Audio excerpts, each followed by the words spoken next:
Hey everybody, Brian Betz here. Had someone ask me about a Freddie Green video.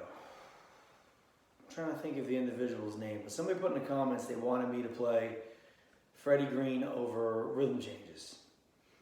So I'll talk about Freddie Green over rhythm changes. It's ironic that someone asked me to do this because coming out of this pandemic, starting to get some, the work is starting to come back, playing, performing, and I've been playing in this one big band. A lot of colleagues of mine in the Atlantic City, from the Atlantic City, New Jersey area. There was a time when there was a lot of music there, not necessarily anymore, but there was a lot of music happening there years back, and there's still a lot of players around. So I play in this one big band that incorporates a lot of those individuals. And we've gotten some gigs out of it and play a lot of rhythm changes. So let me play a little bit and then I'll talk about it. All right, so Freddie Green over rhythm changes, B flat. So I'm thinking like 1, 2, 1, 2, 3.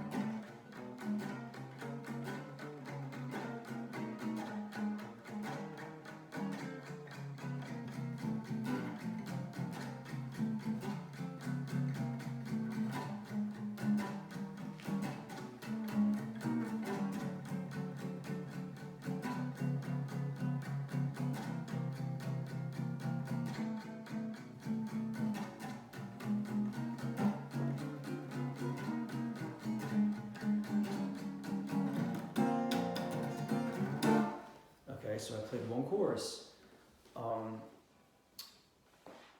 Rhythm changes in B flat. Couple things. The voice leading is very important, especially when you start playing things at a bright tempo. The voice leading is very important.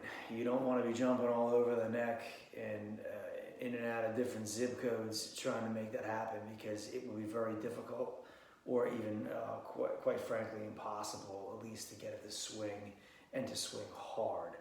You gotta be in, geographically, you gotta keep it tight, or at least I do, okay? Keep it tight, and in some of my other videos, I speak about also what strings I'm articulating or picking in my right hand. And I'm certainly not striking all the strings. And I get into that in another video where I talk about when I got together with Bucky Pizzarelli, and he certainly helped me with that.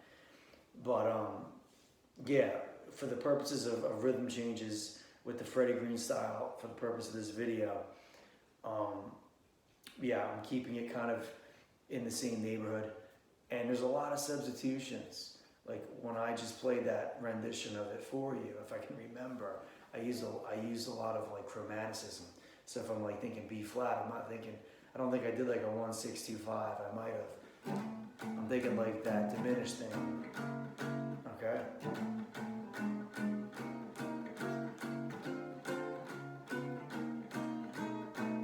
So I basically walked up and down. So if I do that again.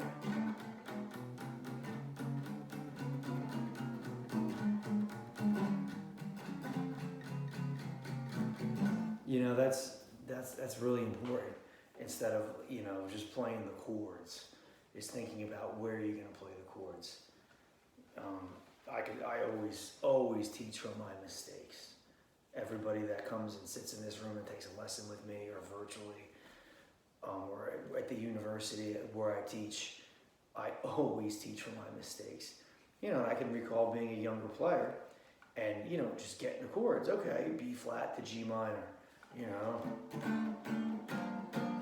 And that works, it's correct, but sometimes there's a better way to do it, especially when it's brighter and it's faster. You learn what works and maybe, actually it's just what decisions are better musically. That's the way I like to put it. I think on the bridge, I also played tritone substitutions, and I don't have to, but I think I did.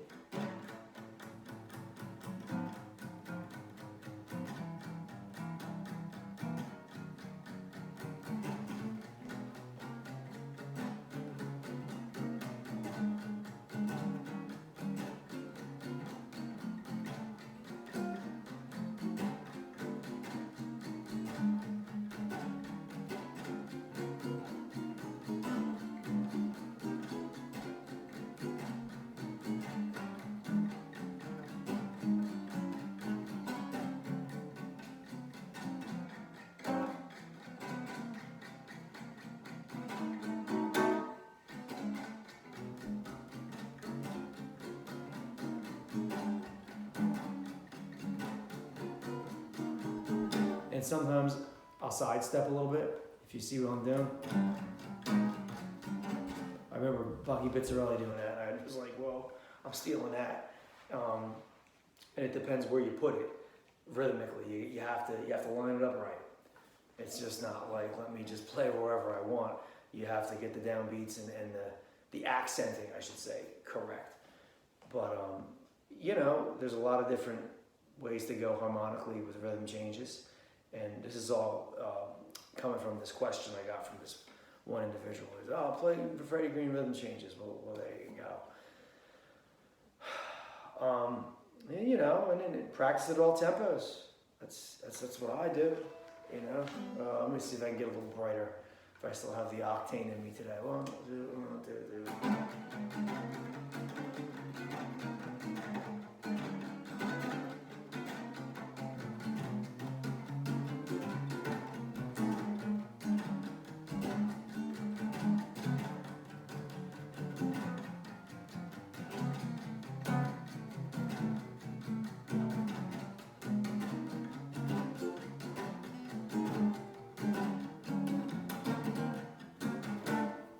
Okay, so there you have it, Freddie Green, rhythm changes in B flat. Please subscribe to my channel if you like these videos. Check out my website, BrianBetz-jazz.com, and keep swinging.